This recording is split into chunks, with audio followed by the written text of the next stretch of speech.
Hello everyone, welcome to the study with Mayank. मैं हूं आपका मयंक। हम लोगों की यहां पर क्लास 6 की एनसीईआरटी ज्योग्राफी की सीरीज चल रही है। आज आपका इसी क्रम में अध्याय तीसरा है। यहां पर हम लोग पृथ्वी की गतियों के बारे में पढ़ेंगे।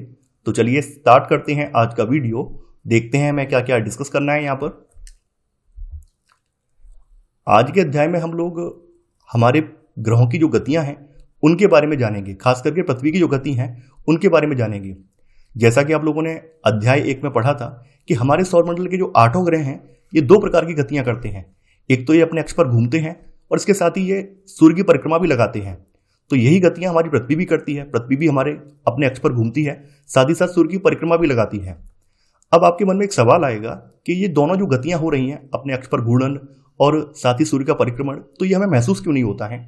देखिए, महसूस ना होने का रीजन ये है कि ये दोनों जो गतियां हैं, चाहे वो घूर्णन गति हो या फिर परिक्रमण गति हो, ये दोनों लगातार हो रही हैं और लगातार होने की वजह से हम इन्हें महसूस नहीं कर पाते हैं।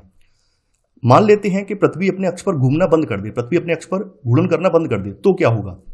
देखिए, अगर पृथ्वी अपने अक्ष पर घूमना बंद कर देगी तो ये होगा कि पृथ्वी के आधे हिस्से में प्रकाश रहेगा और आधा हिस्सा जो है अंधकार में डूब जाएगा। पृथ्वी के अपने अक्ष पर घूमने की वजह से ही यहाँ पर दिन और रात में परिवर्तन आता है। इसके अलावा हमारे मौसम में जो परिवर्तन है वो मौसमी परिवर्तन भी अपने अक्ष पर घूर्णन की वजह से ही आते हैं। पृथ्वी अपने अक्ष पर 13.5 डिग्री झुकी हुई है। जैसा कि आप यहाँ पर देख पा रहे हैं, पृथ्वी का अक्ष एकदम लंबवत नहीं है बल्कि ये हल्का सा झुका हुआ है। तो ये पृथ्वी अपने अक्ष पर 13.5 डिग्री झुकी हुई है और इसका जो अक्ष है इसकी कक्षीय सतह से 66.5 डिग्री का कोण बनाता है। कक्षीय सतह का मतलब वह दीर्घवृत्ताकार पथ जिस पर पृथ्वी सूर्य की परिक्रमा करती है, तो उसकी जो कक्षीय सतह है वहां पर ये 66.5 डिग्री का कोण बनाती है, जैसा कि आप यहाँ पर देख पा रहे हैं। तो यहाँ पे बताया भी गया, वह समतल जो कक्ष के द्वारा बनाया जाता है उसे कक्षीय समतल कहा जाता है। तो यहाँ पर ये 66.5 डिग्री का कोण बनाती है।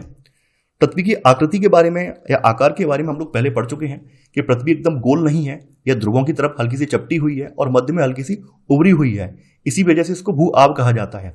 तो भू आभ होने की वजह से इसके आधे भाग पर सूर्य का प्रकाश पड़ता है और आधे भाग पर ही दिन रहता है, जबकि शेष जो आधा भाग है उस पर प्रकाश नहीं पहुंचता है और उस आधे भाग में रात होती है। जैसा कि आप यहाँ पर इमेज में देख भी पा रहे होंगे, यहाँ पर सूर्य से प्रकाश आ रहा है और पृथ्वी अपने अक्ष पर रोटेट कर रही है। तो आप देख रहे हैं आधे भाग में यहाँ पे प्रकाश है और आधा भाग जो है अंधकारमय है। ग्लोब पर वह व्रत जो दिन और रात को विभाजित करता है उसे प्रदीप्ति व्रत, इस सर्कल ऑफ इल्यूमिनेशन कहा जाता है। जैसा कि आप यहाँ पर देख पा रहे हैं, यहाँ पर आप देख पा रहे हैं, यहाँ पर पृथ्वी का जो आधा जो पार्ट है ये प्रकाश में है और आधा पार्ट जो है ये अंधकार में है। तो इसको जो है प्रदीप्ति व्रत बोला जाता है। यानी ग्लोब पर वह व्रत जो दिन और रात को विभाजित करता है उसे हम प्रदीप्ति व्रत कहते हैं। यहाँ पर ध्यान देने वाली बात यह है कि यह व्रत जो है अक्ष के साथ नहीं मिलता है, क्योंकि पृथ्वी जो है अपने अक्ष पर 13.5 डिग्री झुकी हुई है। तो यह व्रत जो है अक्ष के साथ नहीं मिलता है बल्कि अक्ष से थोड़ा सा पीछे की तरफ जाता है, जैसा कि आप यहाँ पर देख पा रहे हैं। पृथ्वी की जो गति है, घूर्णन गति की अगर हम बात करें तो पृथ्वी जो है पश्चिम से पूर्व यानी इस साइड से इस साइड में घूर्णन गति कर रही है। पश्चिम से पूर्व ये घूर्णन गति करती है। तो यह पश्चिम से पूर्व लगभग 1670 किलोमीटर प्रति घंटे की चाल से 23 घंटा 56 मिनट और 4 सेकंड में एक घूर्णन अपना पूरा करती है। और घूर्णन के समय काल को पृथ्वी दिन कहा जाता है। यानी पृथ्वी घूर्णन जो अपना एक पूरा करती है उसको पृथ्वी दिन कहा जाता है। और ये पृथ्वी की जो है दैनिक गति होती है। यहाँ पे जो चीज़ें मैंने आपको पहले डिस्कस की थी वही चीज़ें यहाँ पे बताई गई हैं। अगर पृथ्वी अपने अक्ष पर घूर्णन नहीं करेगी तो क्या होगा? तो सूर्य की तरफ वाला जो भाग होगा वहां पर रोशनी रहेगी और पीछे वाले भाग में हमेशा अंधकार रहेगा। घूर्णन गति के प्रभाव से कोरियोलिस बल की उत्पत्ति भी होती है। कोरियोलिस बल की वजह से उत्तरी गोलार्ध में पवनें जो होती हैं ये अपने दाहिनी ओर, देखिए कोरियोलिस बल के बारे में हम क्लास 11th में पढ़ेंगे, यहाँ पर नहीं है टॉपिक, हालांकि मैंने इसमें शामिल कर दिया है ताकि समझ में आए। कोरियोलिस बल की वजह से जो पवनें होती हैं वो उत्तरी गोलार्ध में अपनी दाईं ओर और दक्षिणी गोलार्ध में अपनी बाईं ओर मुड़ जाती हैं। तो कोरियोलिस बल की उत्पत्ति भी जो है पृथ्वी के अपने अक्ष पर घूर्णन की वजह से होती है। घूर्णन के बाद आ जाती है परिक्रमण गति। तो पृथ्वी जो है अपने अक्ष पर घूमते हुए सूर्य की चारों ओर परिक्रमा भी लगाती है और यह सूर्य की चारों ओर लगभग 1,07,000 किलोमीटर प्रति घंटा की स्पीड से दीर्घवृत्ताकार कक्षा में इसकी परिक्रमा लगाती है और इसे पृथ्वी की परिक्रमण गति कहते हैं। देखिए, यहाँ पर 2 बातें इंपॉर्टेंट है। पृथ्वी अपने अक्ष पर जो घूर्णन करती है उसकी स्पीड 1670 किलोमीटर प्रति घंटा है, जबकि पृथ्वी जो सूर्य का परिक्रमण कर रही है, जो परिक्रमण गति है वो 1,07,000 किलोमीटर प्रति घंटा की स्पीड है। ये याद रखना है, कई बार एग्जाम में पूछा गया है। पृथ्वी के द्वारा सूर्य की जो परिक्रमा करने में समय लगता है वो 365 दिन 5 घंटा 48 मिनट और 40 सेकंड का समय लगता है। हम अपनी सुविधा के लिए 365 दिन ही मान लेते हैं। बाद बाकी जो 6 घंटे का समय है उसको हम बाद में ऐड करते हैं। जो अतिरिक्त 6 घंटे बचते हैं उनको हम प्रत्येक चौथे साल में ऐड कर लेते हैं। तो प्रत्येक चौथे साल में ऐड करने पर क्या हो जाता है, 24 घंटा बन जाता है, अर्थात एक दिन तैयार हो जाता है। तो इसे हम अधिवर्ष के रूप में, लीव ईयर के रूप में उस साल में हम एक दिन जोड़ देते हैं। ऐसे करके उस साल में 366 दिन हो जाते हैं। और ये जो अतिरिक्त एक दिन है इसको हम फरवरी के महीने में जोड़ देते हैं। इस वजह से लीप ईयर वाली जो फरवरी होती है वो 29 दिन की हो जाती है। अब देखिए यहां पर ऋतु परिवर्तन के बारे में बताया गया है। पृथ्वी के सूर्य के चारों ओर परिक्रमा लगाने की वजह से ही हमारी ऋतुओं में परिवर्तन होता है। तो सामान्यतः एक वर्ष को गर्मी, सर्दी, वसंत और शरद ऋतुओं में बांटा जाता है। तो ऋतुओं में जो परिवर्तन आता है वो पृथ्वी की सूर्य के परिक्रमा लगाने की वजह से, पृथ्वी की स्थिति में जो परिवर्तन आता है उसकी वजह से ऋतुओं में परिवर्तन आता है। जैसा कि आप यहाँ पर इमेज में देख भी पा रहे होंगे, यहाँ पर पृथ्वी की जो 4 स्थितियां हैं वो दर्शाई गई हैं। और पृथ्वी की इन स्थितियों की जो तिथियां हैं ये लगभग निश्चित हैं। इन सभी स्थितियों में पृथ्वी का जो अक्ष है सदैव एक ही दिशा में झुका रहता है, यानी पृथ्वी अपने अक्ष पर 13.5 डिग्री झुकी हुई है। और ये सभी जो स्थितियां, इन सभी स्थितियों में आप देख पा रहे होंगे कि पृथ्वी अपने अक्ष पर सदैव झुकी हुई है। तो यहां पर हम बारी बारी से उन सभी स्थितियों को देख लेते हैं कौन कौन सी स्थितियां हैं। सबसे पहले आ जाती है 21 जून की स्थिति। देखिए 21 मार्च के बाद, जैसा कि आप यहां पर देख पा रहे हैं, 21 मार्च के बाद क्या होता है कि सूर्य उत्तरायण होने लगता है। उत्तरायण का मतलब कि उत्तरी गोलार्ध की ओर ऊपर की ओर बढ़ने लगता है। इसकी वजह से ये होता है कि उसी वजह से उत्तरी गोलार्ध में जो दिन की अवधि है ये भी बढ़ने लगती है, जिससे कि उत्तरी गोलार्ध में 21 मार्च के बाद ग्रीष्म ऋतु का आगमन होना स्टार्ट हो जाता है। और ये सूर्य कब तक उत्तरायण होता है, कब तक ऊपर में उत्तरी गोलार्ध में बढ़ता है, ये बढ़ता है 21 जून की अवधि तक। 21 जून पर जाकर ये रुक जाता है। 21 जून पर ये कर्क रेखा पर जाकर ये रुक जाता है। कर्क मतलब कर्क रेखा तक की इसकी सीमा है। कर्क रेखा से ऊपर सूर्य नहीं बढ़ता है, वहीं तक ये रुक जाता है। तो 21 मार्च से लेकर 21 जून की जो अवधि है उसको उत्तरायण अवधि कहा जाता है, क्योंकि इस अवधि में सूर्य लगातार ऊपर की ओर बढ़ता है, उत्तरी गोलार्ध की ओर बढ़ता है। 21 जून को सूर्य की जो किरणें हैं ये कर्क रेखा पर, यानी 13.5 डिग्री उत्तरी अक्षांश जो रेखा है जिसको हम कर्क रेखा के नाम से जानते हैं, इस पर लंबवत चमकती हैं। यानी कि 21 जून वाले दिन सूर्य की जो किरणें हैं वो कर्क रेखा पर बिल्कुल सीधी पड़ती हैं। और इस दिन अगर हम बात करें तो इस दिन उत्तरी गोलार्ध में सबसे बड़ा दिन होता है और सबसे छोटी रात होती है। यानी इस दिन जो है 21 जून वाले दिन में उत्तरी गोलार्ध में सबसे बड़ा दिन होगा और सबसे छोटी रात होगी। तो ये जो स्थिति है इस स्थिति को ग्रीष्म अयनात, यानी समर सोलस्टाइस या उत्तर अयनात भी कहा जाता है। देखिए इस समय उत्तरी गोलार्ध में लंबे दिन और छोटी रातों वाली ग्रीष्म ऋतु होती है। इसका रीजन ये है क्योंकि लगातार जो उत्तरी गोलार्ध है ये सूर्य का प्रकाश प्राप्त कर रहा होता है और सूर्य की किरणें यहाँ पर सीधे पड़ने की वजह से उत्तरी गोलार्ध में अच्छी खासी ऊष्मा प्राप्त होती है। तो इसी वजह से यहाँ पर गर्मी का मौसम होता है। जबकि इसी समय में जो दक्षिणी गोलार्ध है यहाँ पर सूर्य की किरणें तिरछी पड़ती हैं। तो सूर्य की किरणें तिरछी पड़ने की वजह से यहाँ पर कम मात्रा में ऊष्मा मिल पाती है। तो इसी वजह से यहाँ पर शीत ऋतु होती है। इसके अलावा 21 मार्च से जैसे ही सूर्य उत्तरायण होना यानी उत्तरी गोलार्ध को प्रकाशित करना स्टार्ट करता है, वैसे जो आपका उत्तरी ध्रुव है ये भी प्रकाशित होना स्टार्ट हो जाता है। और ये जो है 23 सितंबर तक उत्तरी ध्रुव प्रकाशित होता रहता है। यानी लगातार 6 महीने तक उत्तरी ध्रुव पर दिन रहता है। अब आप लोग सोचेंगे 6 महीने तक उत्तरी ध्रुव पर दिन क्यों है, जबकि इसी समय में दक्षिणी ध्रुव जो है लगातार 6 महीने तक अंधेरे में डूबा रहता है।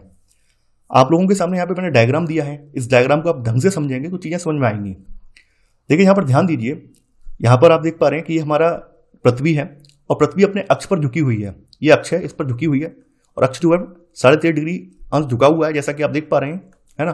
तो यहाँ पर हमारे जो ध्रुव हैं, ध्रुव भी तो हल्के हल्के झुके हुए हैं।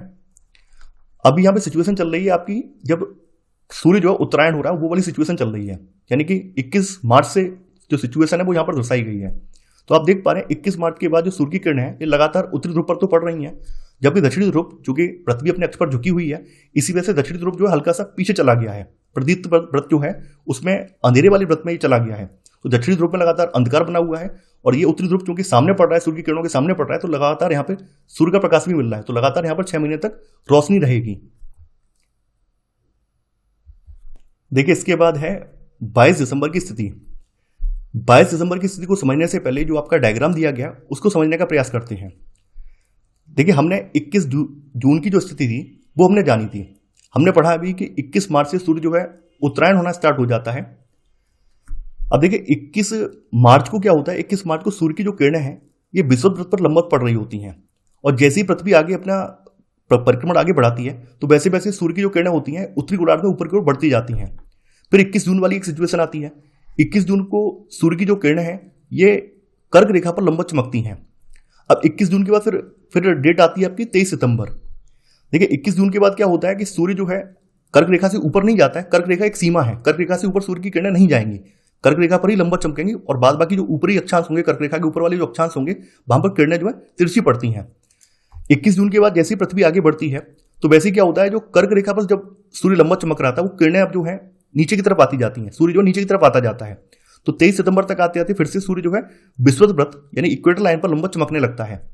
23 सितंबर से जैसे ही आगे बढ़ते हैं तो 23 सितंबर के बाद क्या होता है, 23 सितंबर के बाद जो सूर्य जो है ये दक्षिणी गोलार्ध को प्रकाशित करना स्टार्ट कर देता है। दक्षिणी गोलार्ध यानी कि जो मकर रेखा है, मकर रेखा की साइड में सूर्य बढ़ना स्टार्ट कर देता है। तो ऐसे करके आप यहां पर देखेंगे कि जो 22 दिसंबर वाली स्थिति है, 22 दिसंबर वाली स्थिति में सूर्य जो है मकर रेखा पर लंबवत चमक रहा होता है। तो ऐसे करके सर्किल यहां पर ही चलता है। तो इसी के अकॉर्डिंग ऋतुओं में परिवर्तन आता है। तो यहां पर 22 दिसंबर की स्थिति में हम देखेंगे, यहां पे बताया गया कि 23 सितंबर से लेकर 21 मार्च तक जो पृथ्वी का जो दक्षिणी ध्रुव है ये प्रकाशित होता रहता है, जिससे कि दक्षिणी ध्रुव पर लगातार 6 महीने तक दिन होता है और इसी समय में उत्तरी ध्रुव जो है अंधकार में डूबा होता है। इसके अंतर्गत जो 23 सितंबर से लेकर 22 दिसंबर की जो अवधि है इसको दक्षिणायन कहा जाता है। यानी इस दौरान सूर्य जो है दक्षिणी गोलार्ध की ओर बढ़ना स्टार्ट कर देता है। 22 दिसंबर को सूर्य मकर रेखा यानी 23.5 डिग्री जो दक्षिणी अक्षांश रेखा है इस पर लंबवत चमक रहा होता है और इस दिन दक्षिणी गोलार्ध में दिन सबसे बड़ा होता है और रात सबसे छोटी होती है। अब वहीं उत्तरी गोलार्ध को देख लेते हैं। देखिए, चूंकि जैसा कि हमने आपको बताया था कि इस समय जो 22 दिसंबर वाली स्थिति है, इस समय सूर्य की जो सीधी किरणें होती हैं मकर रेखा पे पड़ रही होती हैं, तो परिणाम स्वरूप दक्षिणी गोलार्ध में अधिक प्रकाश मिल रहा होता है। इसकी वजह से यहाँ पर ऊष्मा भी अच्छी खासी मिल रही होती है। तो दक्षिणी गोलार्ध में दिन लंबे होते हैं, रातें छोटी होती हैं और यहाँ पर ग्रीष्म ऋतु का प्रभाव होता है। जबकि इसकी एकदम अपोजिट कंडीशन उत्तरी गोलार्ध की होती है। उत्तरी गोलार्ध में इस समय सूर्य की किरणें तिरछी पड़ रही होती हैं। तिरछी किरणें पड़ने की वजह से उत्तरी गोलार्ध में सूर्य का प्रकाश कम मात्रा में मिल रहा होता है और इस वजह से उत्तरी गोलार्ध में इस समय शीत ऋतु होती है। तो इस अवस्था को जो है शीत अयनात अथवा दक्षिण अयनात कहा जाता है। अब यहाँ पर नोट करके कुछ चीजें बताई गई हैं। जैसे कि आपने सुना होगा, कई बार एक पूछा भी जाता है कि वो कौन सा देश है कि जो क्रिसमस जो है गर्मियों के सीजन में मनाता है। तो ऑस्ट्रेलिया जो है, चूंकि ऑस्ट्रेलिया की स्थिति आप देखेंगे, ऑस्ट्रेलिया पूरी तरह से दक्षिणी गोलार्ध में पड़ता है, तो इसी वजह से ऑस्ट्रेलिया में जो क्रिसमस का पर्व है वो ग्रीष्म ऋतु में मनाया जाता है। जबकि बाद बाकी जो दुनिया के देश हैं, जो कि उत्तरी गोलार्ध में पड़ने वाले देश हैं, उन सभी में जो क्रिसमस का पर्व है वो शीत ऋतु में मनाया जाता है, जबकि ऑस्ट्रेलिया में ये ग्रीष्म ऋतु में मनाया जाता है। अब यहाँ पर 21 मार्च और 23 सितंबर जो विषुव की स्थिति है, ये वाली स्थिति का वर्णन किया गया है। यानी इन दो स्थितियों का वर्णन यहाँ पर किया गया है।